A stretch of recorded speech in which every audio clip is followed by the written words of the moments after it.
नमस्कार सगळ्यांना. माझं नाव दीपा आहे. मी सोलापूरमधल्या एका छोट्याशा गावातून आहे.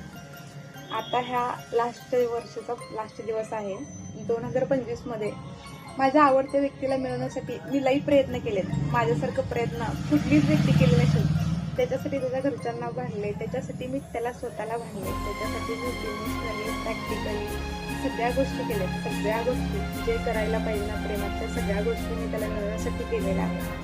आता माझी इच्छा आहे 2026 असं काहीतरी घडावं. जसं मी 2025 त्यासाठी तरसले ना, त्याला मिळवण्यासाठी त्याला भांडले ना, 2026 तो माझ्यासाठी तरसावं, तो मला मिळवण्यासाठी भांडण करावं, तो मला मिळवण्याचा प्रयत्न करावा, तो मला मिळवावा. ही माझी लई इच्छा आणि ही माझी इच्छा पण पूर्ण व्हावं. ही पण देवाकडे माझी इच्छा, देवाकडे असं माझं प्रार्थना आहे की माझी ही इच्छा 2026 देवा तू लवकर पूर्ण कर म्हणून.